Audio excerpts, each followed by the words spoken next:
We now come to the most important part of this program, and that is Ashu Biswas, Kanika Biswas Foundation and the Oration.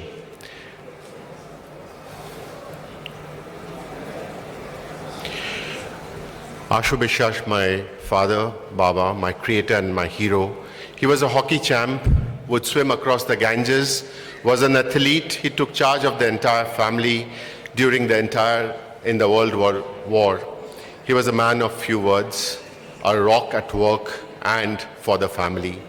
I needed to look no further, and that is what my hero was and will always be.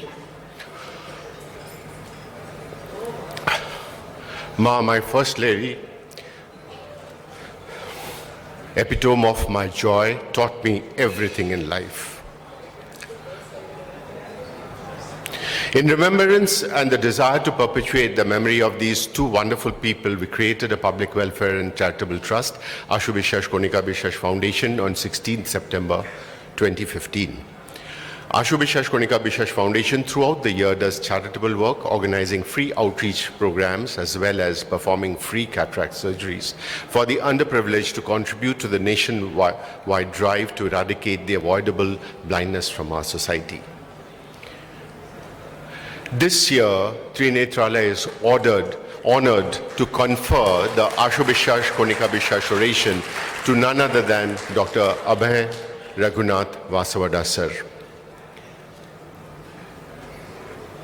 Dr. Abhay Vasavada, surgeon, research scientist, author and mentor, has become an important voice in establishing phacoemulsification technique as a standard approach for cataract treatment in the entire world. He completed his master's in ophthalmology in 1975. He was awarded the coveted degree of FRCS in 1980. He is the founder director of Raghudeep Eye Hospital and Ila Devi Cataract and Eye Research Center, Ahmedabad, India. He has been elected as president of APA-CRS from 2020 to 2022, AIOS Collegium Award for his outstanding ophthalmology and a conferment of the AIOS Honorary FICO Award. He is a keynote speaker and has performed live surgical demonstrations across the globe, including USA, Germany, Italy, Hungary, Saudi Arabia, and other countries in the Middle East, the entire Asia-Pacific region, including China and Australia. India's Best Researcher Award, Dr. B.C. Roy Award, and an honorary doctorate by the University of Hungary. He has been honored with the most prestigious awards, including the Binkhorst Gold Medal in 2011 by ASCRS. He has developed several techniques and has made important contributions to the understanding and practice of adult and pediatric cataract surgery. He has more than 250 peer-reviewed publications, several chapters, and scientific magazines and articles. He has trained more than 150 national and 50 international ophthalmologists. And he has a very happy family. This family has made another contribution. And I would like to say it's not by Dr. Vasavada, by Dr. Viraj Vasavada, who today, for me, is an epitome of success after a trauma that she went through during her health problem. She has gathered herself, come to the forefront and told us what a great person can be, can survive this trauma and can come up and do something that is doable. Every one of you must see this C.S. Reshmi Video Award this year, where she is the winner. Thank you very much. And I now call upon Dr. Abhay Vasavada to give his oration, sir. Thank you.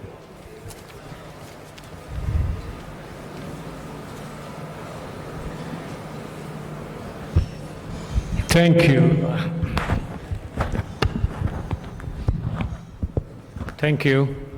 No wonder, after listening to the inheritance that Parso was fortunate to receive, that he has done what we know about him. But I would thank Monideepa rather than him for putting up this wonderful show and generosity and hospitality. So Monideepa,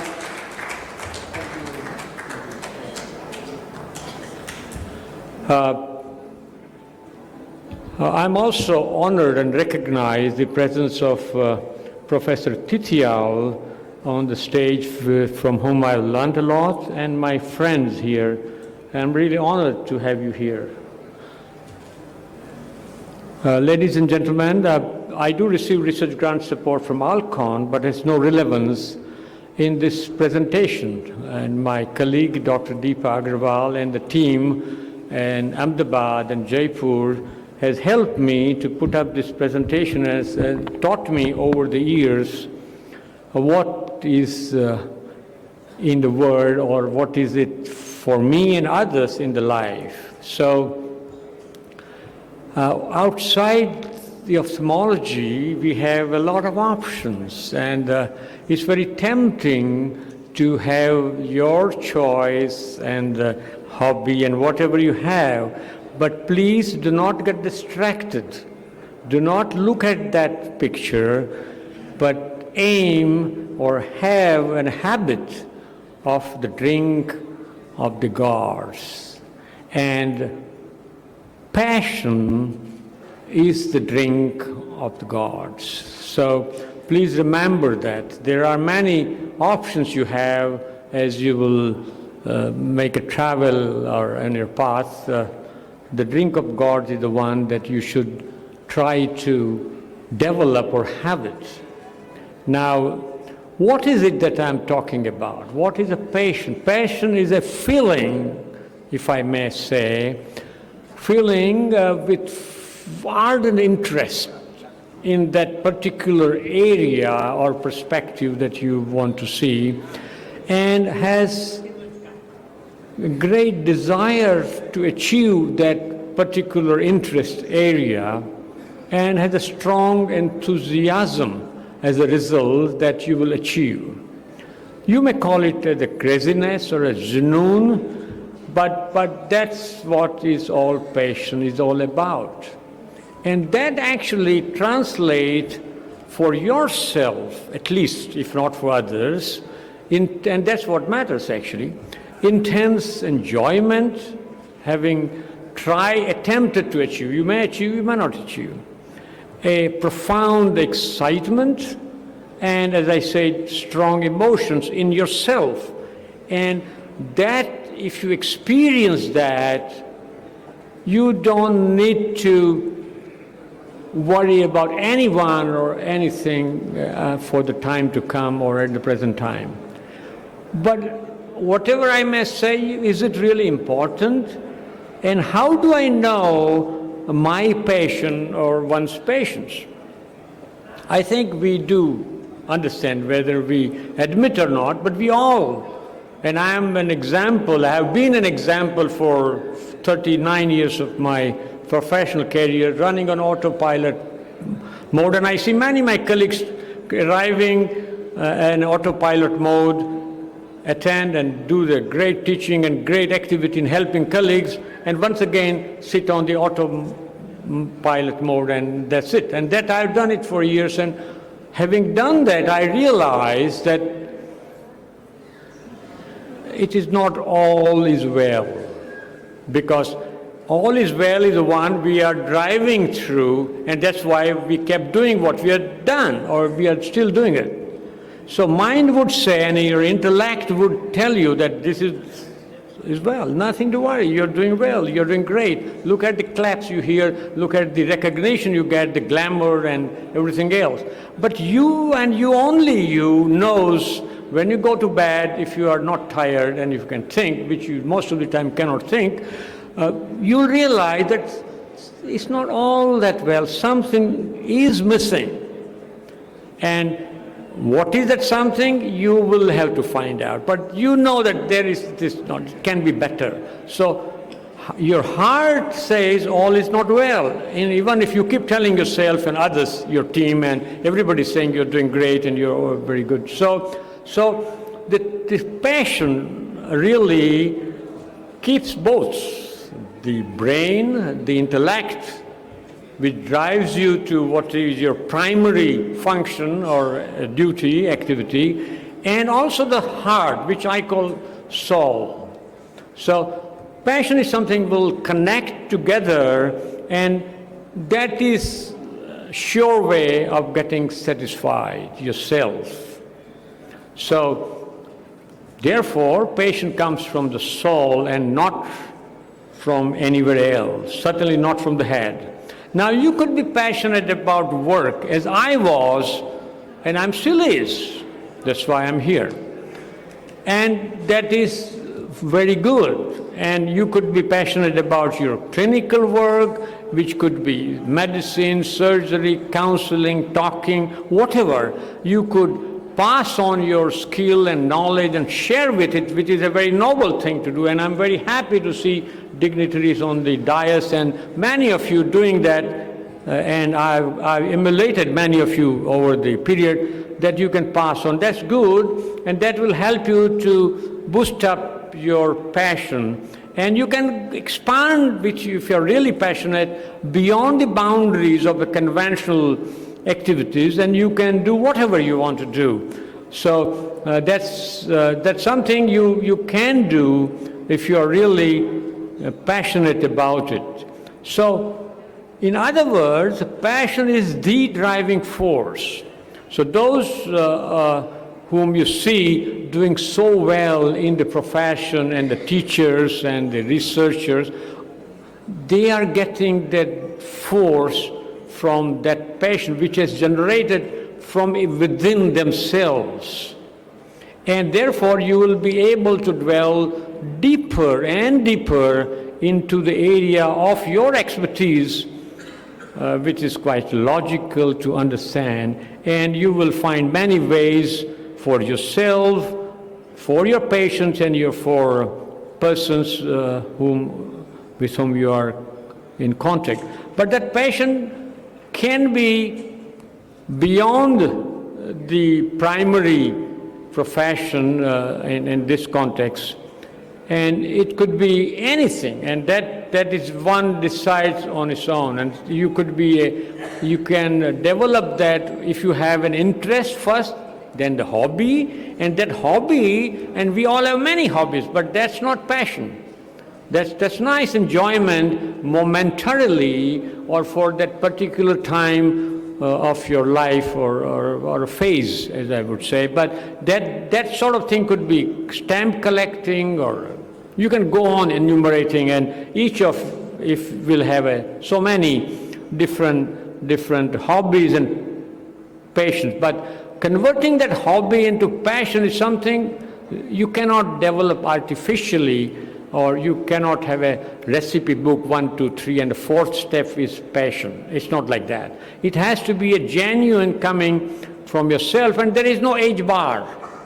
I'm not talking about passion after you finish your ophthalmology or after you retire. I'm not talking that. You may think that way because I'm semi-retired, but that's not what I'm talking. You can be passionate and look for that missing link yourself at any age, as you can see this lad here.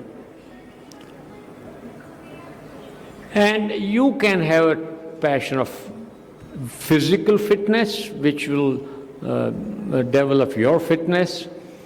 You can have your mental, you can write, do whatever, music, but you do whatever you think you want to do. And obviously, if you are really into this, it will show up in your life, in your body language, and in your relationship, and whatever. So it will show up. It could be, for me personally, I've been meaning to be with the nature since my childhood, because my development was in a small village and a town with a lot of hills and forests, rainforest, which was suppressed, unfortunately, with this genoon of ophthalmology for so many years. But you can develop at the same time. You don't have to wait for so many years. I did. I wish I had started this earlier. And my thing was being in the nature, and this is one of these activities I'm doing in Tanzania on my own Kilimanjaro.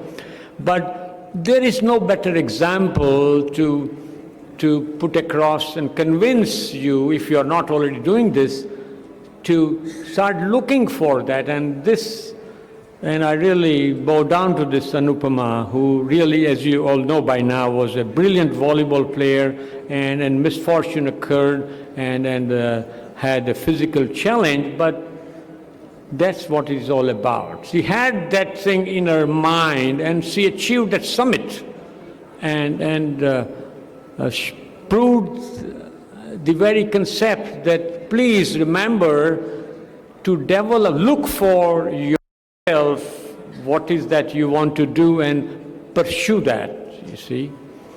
So we therefore will constantly raise our own bar, and it is for your own bar that you are doing whatever you're doing. I'm here not to raise the bar of others. I want to learn myself when I talk.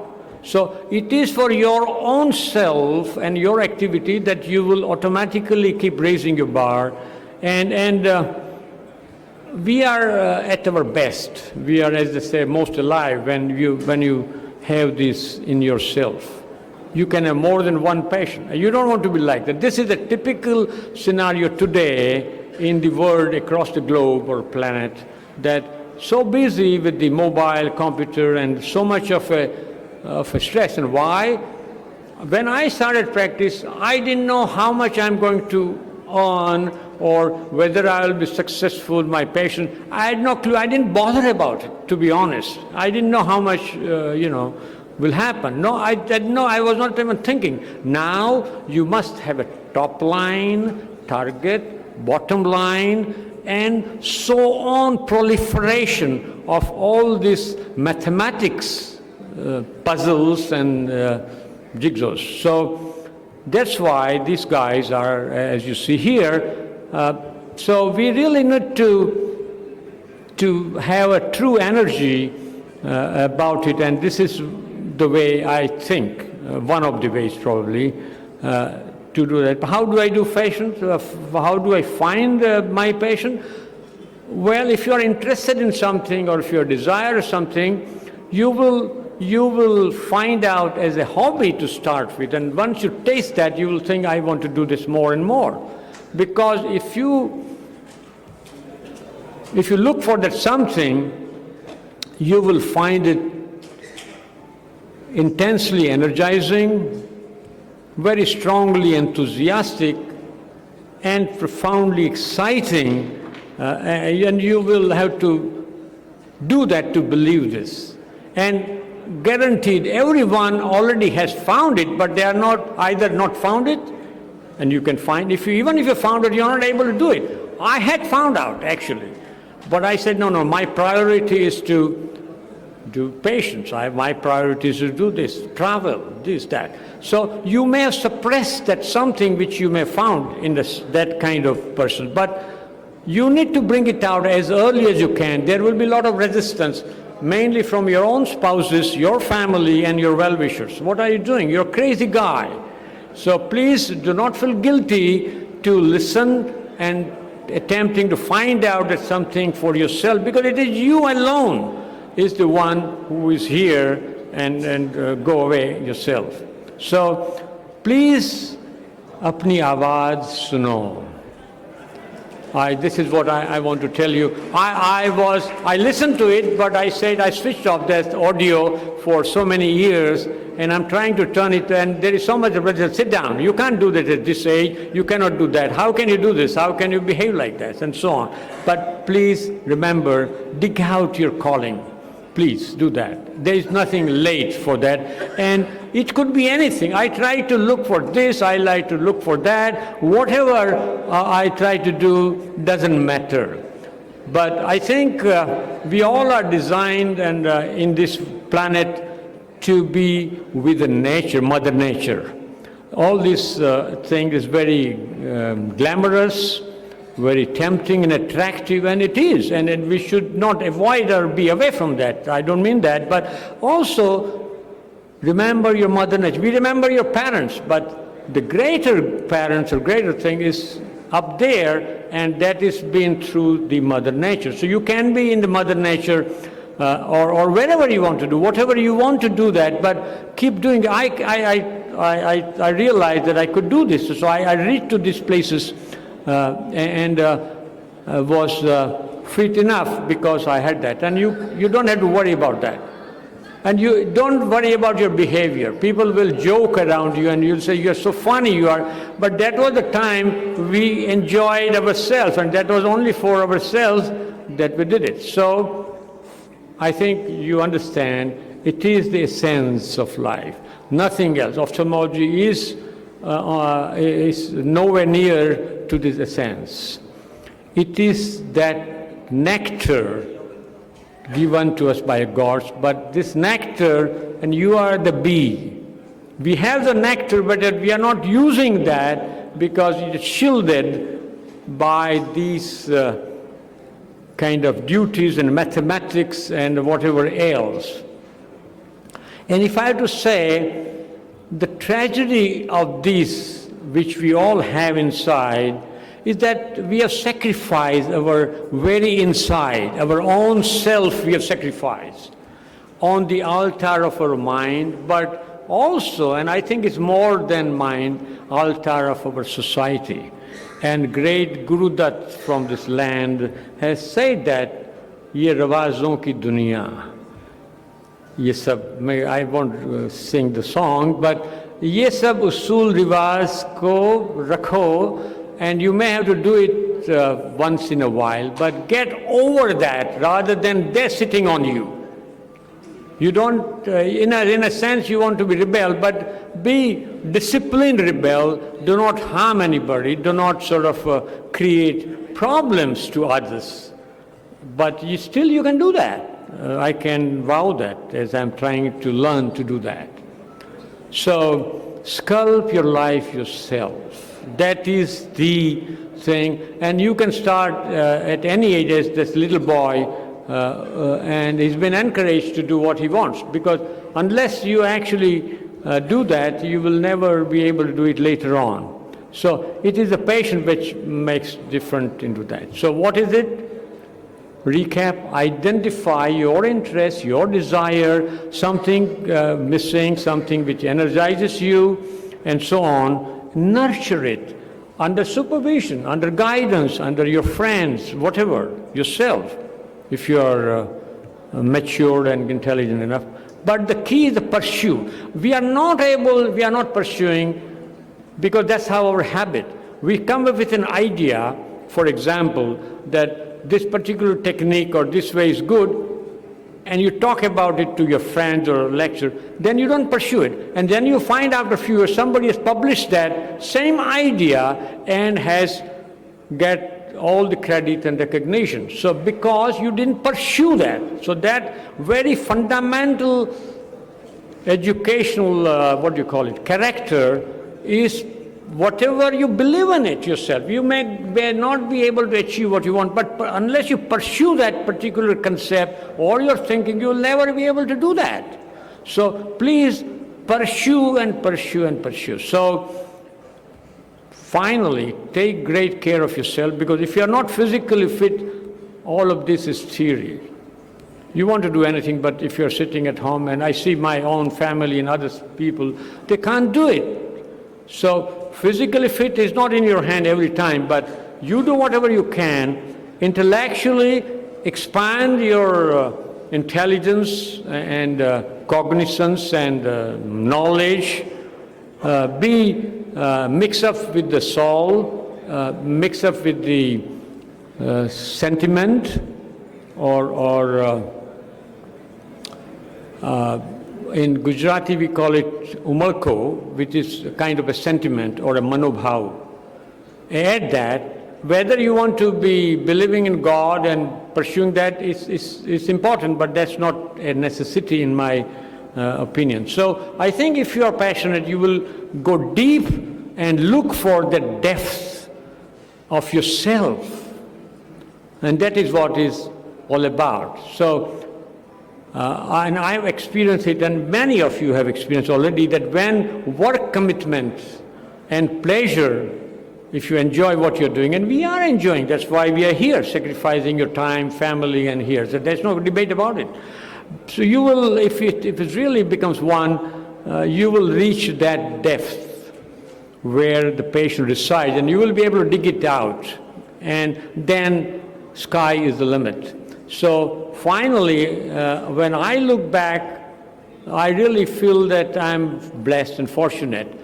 But I know many are doing much better and more satisfied and those who are confused, or those who have still into that rut, as I call it, or mathematics, remain there, no problem. But also give some thoughts of space, mental space and time, physical, and you will be amazed how satisfying it will be to you. Whether others recognize or appreciate, that's who cares. So thank you so very much for listening to me and patient hearing. Thank you. Mike, please. Mike. Thank you very much, sir. Sir, can you come to center stage, sir, please? I would request Dr. Kajal Prasad Ghosh to give the Oration medal to Dr. Abhay Vasavada, sir, please.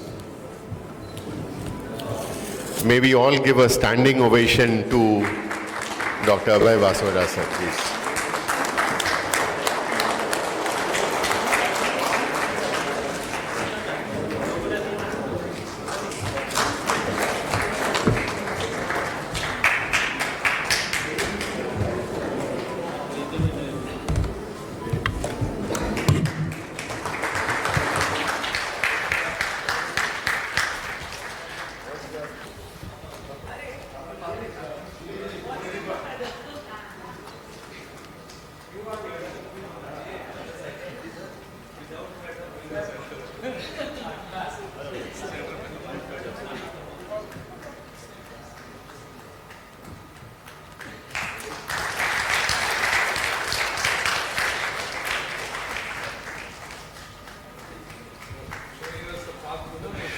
Thank you, sir. Our brains have become, yes, sir. Dr. Harbanslal wants to say something. Yes, sir. We will have a very short inauguration, and Pallavi is all ready with it. Sir wants to say something. शेर याद आ गया, जिंदगी से बड़ी कोई सजा ही नहीं, जिंदगी से बड़ी कोई सजा ही नहीं, गुनाह क्या है ये पता ही नहीं। इतने हिस्सों में बट गया हूं मैं, इतने हिस्सों में बट गया हूं मैं कि अपने हिस्से में कुछ बचा ही नहीं। तो अपने हिस्से का, जो डॉक्टर अभय कह रहे थे, अपने हिस्से का थोड़ा सा बचा के रखें।